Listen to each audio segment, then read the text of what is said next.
Okay. So, vibrato. Yes. Show me what you got again. Okay. Do you want me to do what finger, what string? Or do you not? Do you not care? Whatever's easiest for you. Okay. So whatever. So, I've been trying the idea of moving this back and forth and keeping this loose. Yeah. And everything. I think the thing that I'm still struggling with is just the contact point over here just doesn't seem to want to go away. You know? So, like, I've been trying your... So the...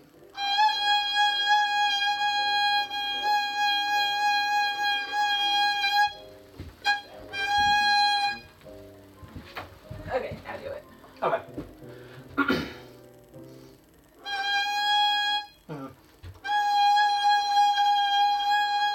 I mean, you are kind of leaving it a little bit.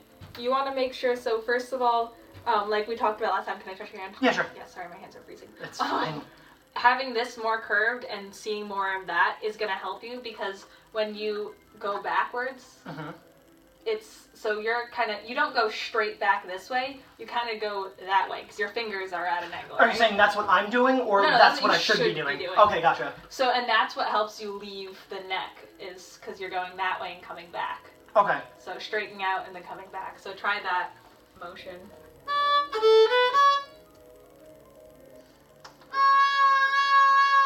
Yeah, so make sure, as soon as you started, your fingers got flat. So start from here. Okay.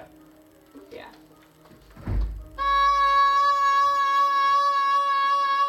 Okay, that's getting a little better. And then also practice slow. And practice in, because vibrato isn't just like, I'm going to wiggle my hand around now. It's supposed to be in rhythm. So you want to start da da da da, and eventually it's da da da da da da da da da da, and then it ends up sounding like vibrato eventually. Gotcha. That makes sense. So try just doing.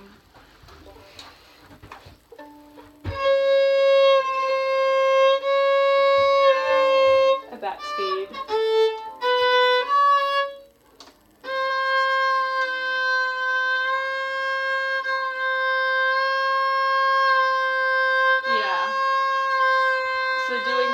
Exercise is helpful. Also, sometimes playing in a higher position makes it easier because you're not feeling like you're going to hit the pegs. So, so if you want to find an E on the A string, so that's third position. Yeah. Same thing. Yeah. Good. And then you don't really want your first finger down.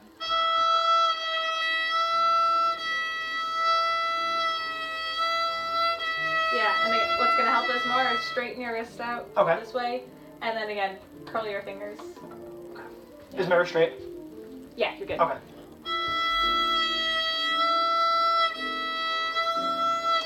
Yeah. And so then what you would do in practice is, let's say if you're at 60 and that's that was a little slower than 60, but at 60, maybe do. And then do eighth notes. And then triple it. Since you're using your phone to record, do you want me to use my phone as a metronome? Because I have a metronome on my phone. Sure. Okay.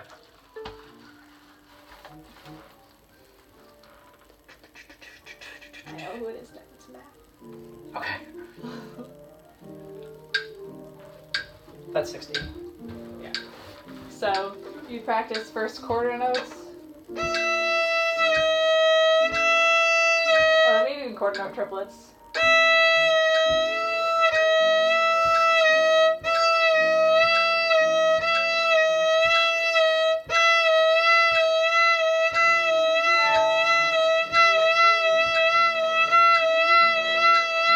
And you just keep getting faster and faster as you get more comfortable. So start out with just quarter notes. Okay.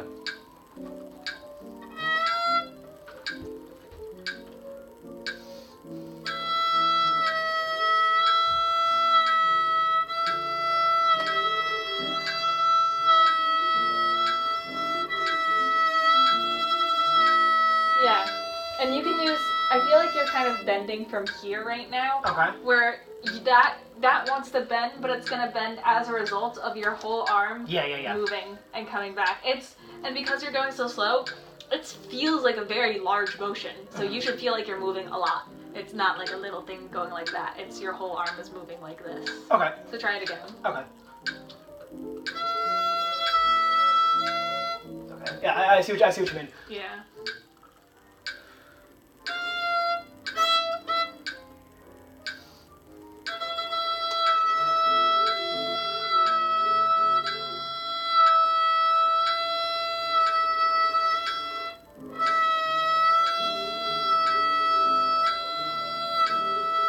Yeah. So you started out good, and as you keep going, I guess you kind of lose the stamina, and like you just got to keep thinking a big motion again. Practicing the mirror always helps because you can actually see when you stop going like that. But this is a good exercise. Once you get comfortable with that, then move on to the quarter note triplets, eighth notes, eighth note triplets, 16th notes, and you keep going until eventually it sounds like vibrato. Gotcha. Yeah. Okay. Yeah. I feel like everyone has the same metronome app. It's because it's the first one that comes up on the App Store. Okay. Okay. The other thing I noticed while you were doing the vibrato, when you were using your whole bow, it was not very straight. Yeah. I think that was just as a result of me trying to get a very long bow, so I didn't have to keep cutting it off. Yeah. But I know what you mean. So even just like try doing a long bow from your frog to tip. Okay.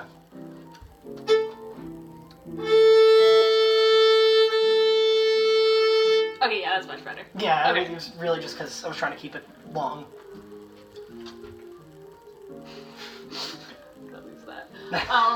Okay, good. So now we'll work on shifting. So is there anything in like particular position that's tricky for you, shifting on a certain finger? I guess because obviously bass shifts are very much larger than violin shifts. So I think what I do a lot of the time is I overestimate how much I need to shift.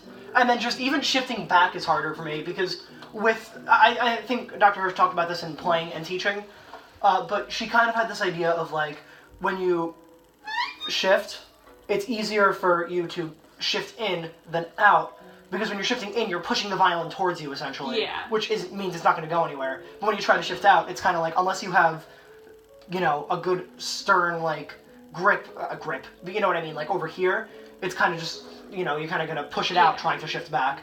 And that's also the thing with tension, where you grip the neck so hard. When even just go like this, like really loosely, like that. See how right here is still supporting it. You're not letting go of the instrument with this. Yeah. So like I could let go with my neck. I'm not squeezing at all. It's just resting there. So you can like completely loose and it's just resting there. So you don't really need your neck too much, even when you're shifting. Yeah. So just keeping that in mind while you're going back, so you don't feel like you have to squeeze and that you're pulling back and that you have to squeeze with your neck. That's just too much tension going on. Yeah. Which then also, the less you squeeze, the easier it is to shift. Yeah. So I'm sure.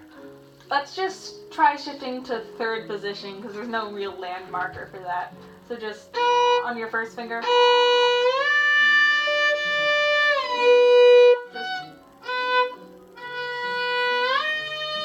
So a bit sharp. Yeah. So even make your shifts a little longer. So pick up your finger.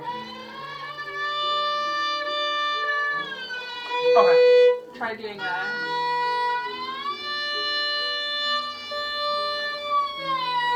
Yeah, pick up your finger even more. Don't actually slide back, but do it so that like you're almost playing a harmonic. Can I like see you do it from like a different angle? Yeah. Okay. Can you see my hand there? Yeah. So you're saying like keep my hand on the string as if I'm playing a harmonic? Yeah. Okay, gotcha. And so this way you're not putting any pressure on it, but you're still kind of hearing where it's going.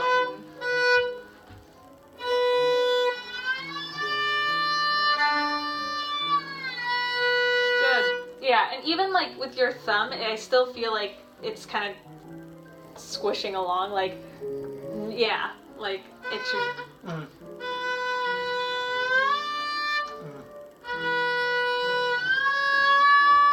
Yeah, slower, and do the same thing where you just pick up your hand. Yeah. Okay. Yeah. So hearing all the notes in between will help you get to where you're going. And I feel like bass you have to shift really fast because there's so much space to cover, but you're covering, like, when you're shifting all the way to third position, it's less than an inch. So your shifts can be pretty slow. And you don't want to think, oh, I gotta shoot up there really quick, because then your hand tenses up and you go, like, it's just bad. So practicing really slow shifts like that is kind of exactly what you do, but a little bit faster. When you shift, you don't go, like, it's... like, you actually do glide along. So what you're doing is basically just doing the shift in really, really slow motion. Gotcha. So the sooner you get that down, then you can, like, start speeding it up a little bit, and then it's just the same thing. So try the same thing, but on second finger, so...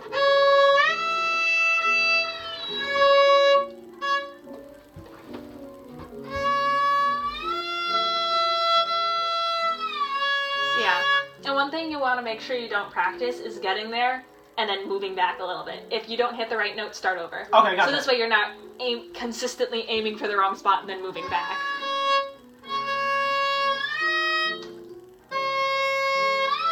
Yeah, and you have all the time in the world, like...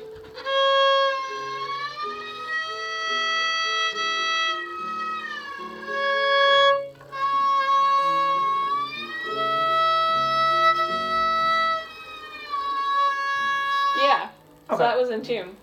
Try it with third finger, so from D to F sharp.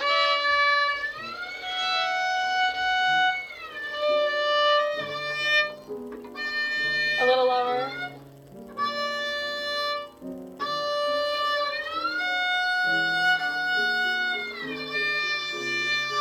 Yeah, your D's are a little sharp, but then you're in the right area. Same thing, don't, like... Yeah.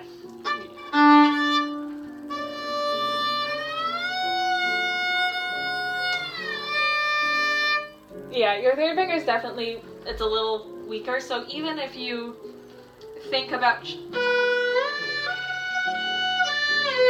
even shifting with your first finger and then getting to your third finger, the shifting exercise sheet that Hirsch gave us is awesome. Yeah.